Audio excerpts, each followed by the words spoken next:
கிறிஸ்துக்கு அன்பான தேவ பிள்ளைகளே, மீண்டும் ஒரு விசை கூட இந்த காலைக்கது நிகழ்ச்சி வாயிலாக உங்களோடு கூட இணைவதில் மிகுந்த மகிழ்ச்சி அடைகின்றேன். இந்த நாள நமக்கு வருகிற செய்தி எங்க இருந்து வெளிப்படுத்தின விசேஷம் 11ஆம் அதிகாரம் 18வது வசனம். இந்த நாமத்தின் மேல் பயபக்தியா இருந்த சிறியோருக்கும் பெரியோருக்கும் பலனளிக்கிறதற்கு காலம் வந்தது. ஆண்டவர் நமக்கு பலனளிக்கிற காலம் அதி சீக்கிரமாக இருக்கிறது என்பதை நமக்கு சொல்லப்படுகிறது. எல்லாருக்கும் இந்த எக்ஸ்பீரியன்ஸ் இருக்கும். எல்லாரும் சின்ன வயசுல கண்டிப்பா இதை தாண்டி தான் வந்திருப்போம். அப்பா எங்கேயாவது வேலைக்கு போயிட்டு வீட்டுக்கு வரும்பொழுது அப்பா வந்ததும் அப்பா கையில் ஏதாவது இருக்குதான்னு பார்ப்போம்ல, ஏதாவது நமக்கு தின்பண்டம் வாங்கிட்டு வராருன்னு பார்ப்போம். அல்லது சப்போஸ் சம்டைம்ஸ் என்ன செய்வாங்கன்னா, அம்மா மார்க்கெட் போயிட்டு வருவாங்க. இப்போ மார்க்கெட் போயிட்டு வந்தால் பழங்கள் ஏதாவது வாங்கிட்டு வருவாங்களான்ட்டு அவங்க கைகளை பார்ப்போம். அம்மா காய்கறி மட்டும் தான் வாங்கினீங்களா, பழம் ஏதாவது வாங்கியிருக்கலான்னு கேட்போம். அதெல்லாம் நமக்கு எதிர்பார்ப்பு. ஏன்னா அவங்க போனால் கண்டிப்பாக என்ன செய்வாங்க, அவருடைய பிள்ளைகளுக்காக வாங்கிட்டு வருவாங்க அப்படின்னு சொல்லி எதிர்பார்ப்போம்.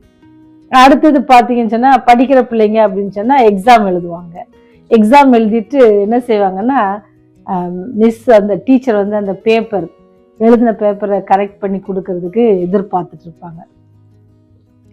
லீவ் விடுவாங்க. லீவ் விட்டு ஃபஸ்ட்டு கிளாஸ்க்கு போகும்போதே மிஸ்ஸு என்ட்ரு ஆகும்போது மிஸ்ஸு கையை பார்ப்பாங்க. என்னன்னா, மிஸ்ஸு பேப்பர் பண்டல் எடுத்துட்டு வராங்களா அப்படின்னு சொல்லி. சில டைமில் மிஸ்ஸு பண்டல் எடுத்துட்டு வருவாங்க, ஆனால் கொடுக்க மாட்டாங்க. சொல்லுவாங்க, இன்னும் ஒரு 5-6 பேப்பர் கரெக்ட் பண்ணல அப்படின்னு சொல்லி. ஏன்னு சொன்னால் எல்லாமே கரெக்ட் பண்ணி மொத்தமாக எல்லாருக்கும் கொடுக்கணும். நம்முடைய எதிர்பார்ப்புகள் அப்படி தான் இருக்கும். ஏதாவது நமக்கு கிடைக்குமா அப்படின்னு சொல்லி எதிர்பார்ப்போம். அது மாத்திரம் இல்லை, இப்போ பப்ளிக் எக்ஸாம் எழுதுறாங்கன்னு சொன்னால் நல்ல மார்க் வருதா அப்படின்னு எதிர்பார்ப்பாங்க. நம்ம ஃப்ரெண்ட்ஸ் பாஸ் ஆயிருக்காங்களா அப்படின்னு சொல்லி எதிர்பார்ப்பாங்க.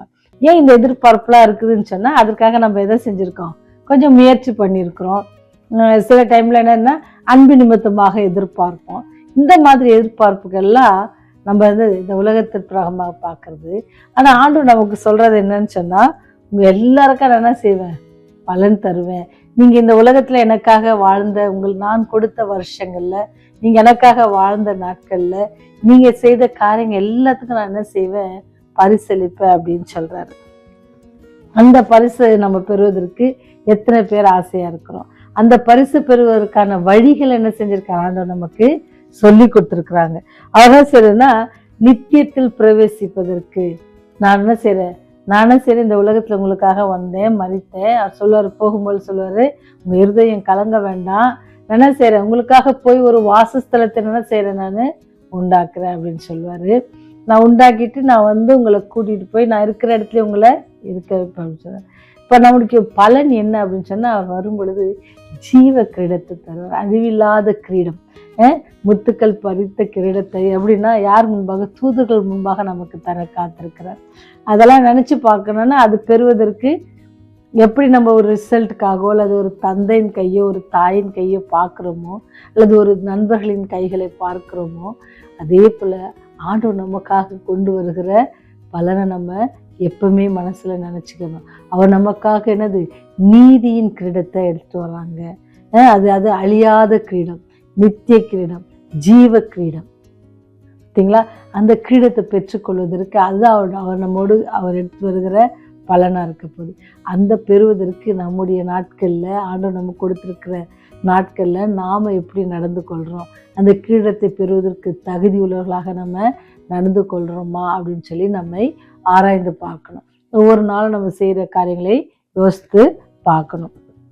அது மாத்திரம் இல்லாதபடிக்கு அவர் என்ன செய்யறாருன்னு சொன்னா, ஃபர்ஸ்ட் சொன்ன கிரீடம் தராங்க. கிரீடம் தந்துட்டு விட போறதில்லை. நம்ம எங்க கொண்டு போறாங்க, அவருடைய நான் இருக்கிற இடத்துல, அவர் இருக்கிற இடத்துல இருப்பதற்கு அது பெரிய பாக்கியம் இல்லை, அது பெரிய கிஃப்ட், பெரிய ஒரு ஆசீர்வாதம்.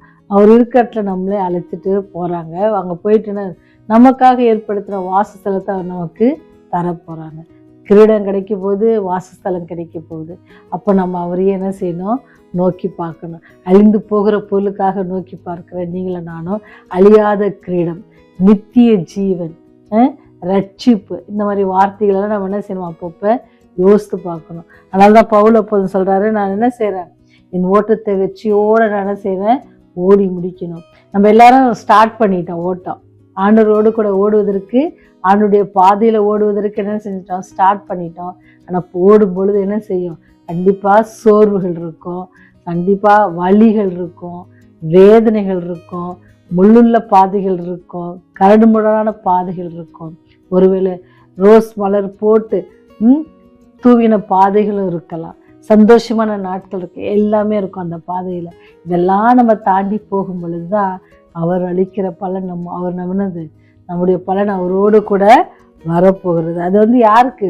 அவர் மேல் பயபக்தியாக இருந்திருக்கு, அவர் மேல் பக்தி வைராக்கியம் உள்ளவர்களுக்கு, அது சின்னவங்களாக இருந்தாலும் சரி, சிறியவர்களாக இருந்தாலும் சரி, பெரியவர் எல்லாருக்கும் கொடுக்கறதுக்கு அவர் காத்து கொண்டிருக்கிறார். அந்த காலம் சமீபமாக இருக்கிறது, அந்த காலம் வந்தாயிற்று அப்படின்னு சொல்லப்படும் பொழுது நம்ம எவ்வளோ ஜாக்கிரதையாக இருக்கணும். அந்த கிரீடத்தையும், அழியாத அந்த கிரீடத்தையும், நித்திய ஜீவனையும் அவரோடு கூட நீண்ட காலமாக அல்லது நீடூழி வாழ்வதற்கு அவரோடு கூட நம்ம பரலோகத்தில் இருப்பதற்கு தேவன் பெரிய ஸ்லாக்கியத்தை நமக்கு தந்திருக்கிறார். அதை நம்ம பெற்றுக்கொள்வதற்கு நம்ம இடத்துல என்ன செய்யணுமா? ஒப்பு கொடுக்கணும். அப்படி நம்ம ஒப்பு கொடுப்போம் அப்படின்னு சொன்னால் ஆண்டவர் என்ன செய்கிறாரா? இந்த உலகத்தில் படுகிற பாடுகள் எல்லாம் என்னது? மிகவும் அற்பமானது என்பதை நம்ம என்ன செய்யணும்? உணர்ந்து கொள்ளணும். நம்ம என்ன செய்யணும் அப்படின்னு சொன்னால், நீர் தர இருக்கிற அந்த கிரீடத்திற்கு நோக்கி ஆவிக்குரிய ஓட்டத்தை என்ன செய்யணுமா?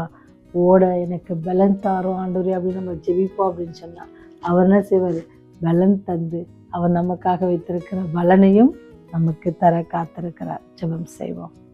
எங்களை அதிகமாக நேசித்து எங்களை வழிநடத்துகிற பரலோக பிதாவே, ஆண்டவரே, இந்த வெளியிலும் கூட சுவாமி நீர் சொன்னது போல உமக்கு பயந்து நடக்கிற பிள்ளைகள், உண்மையில் பயபக்தியோடு நடக்கிற பிள்ளைகள், உடைய நாமத்தை உயர்த்துகிற பிள்ளைகளுக்கு ஆண்டவரே, சிறியவர்களானாலும் பெரியவர்களானாலும் அவர்களுக்கான பலன்களை நீ தருவதற்கு காத்திருக்கிறீர். அழியாத அந்த ஜீவ கிடத்தை பெற்றுக்கொள்வதற்கு எங்களை ஒப்பு கொடுக்கிறோம் தகப்பனே. ஆண்டவரே, இந்த நித்திய ஜீவனை பெற்றுக்கொள்வதற்கு நாங்கள் ஒப்பு கொடுக்கிறோம் தகப்பனே. அது மாத்திரம் மோடு கூட நித்தியமாய் வாழுகிற அந்த ஸ்லாக்கியத்தை பெற்றுக்கொள்வதற்கு எங்களை நீர் தகுதிப்படுத்த வேண்டுமா? இப்படி பரிசுத்த பாத்தில் எங்களை ஒப்பு கொடுக்கிறோம். இந்த செய்தியை கேட்கிற ஒவ்வொரு பிள்ளைகளையும் ஆசீர்வதிங்க. தங்களை ஒப்பு கொடுக்க அவர்களுக்கு ஆவியானவர் மெல்லிய சத்தத்தினால உணர்த்தும்படியாக கெஞ்சி மாண்டாடுகிறோம். அவர்கள் மாத்திரமல்ல ஆண்டவரே, அவருடைய சேர்ந்த அவருடைய நண்பர்கள், உடன்பிறப்புகள், பெற்றோர்கள், உறவினர்கள் எல்லோருக்கும் உடைய அன்பை குறித்து ஆண்டவரே பரிமாறிக்கொள்ளவும், உடைய ராஜ்யம் அதி சீக்கிரமாக இருக்கிறது என்பதை அநேகருக்கு சொல்லத்தக்கதாக நீங்கள் கிருபை செய்யுங்க. இதற்காக முயற்சி எடுக்கிற ஒவ்வொரு பிள்ளைகளுக்காக ஜெபிக்கிறோம். அவருடைய குடும்பங்களுக்காக ஜெபிக்கிறோம், அவருடைய ஆரோக்கியத்திற்காக ஜெபிக்கிறோம், அவருடைய வேலைகளுக்காக ஜெபிக்கிறோம், அவருடைய விசாக்காக ஜெபிக்கிறோம். எல்லாவற்றையும் ஆண்டவர் எல்லாரும் என்னென்ன காரியங்களுக்காக நோக்கி வேண்டி கொண்டிருக்கிறாங்களோ கர்த்தாவே, எல்லாவற்றையும் சித்தத்திற்கு ஏற்ப நீ நிறைவேற்றி தர வேண்டுமா கெஞ்சி மன்றாடுகிறோம். அதுக்கு தடையா இருக்கிற எல்லா பாவங்களையும் நீக்கி போடுங்க. இந்த ராஜ்யம் வரும் பொழுது எங்களை நினைத்தள்ள வேண்டுமா? இயேசுவின் வழியாய் ஜெபிக்கிறோம் ஜீவனுள்ள பரலோக பிதாவே. ஆமேன், ஆமேன்.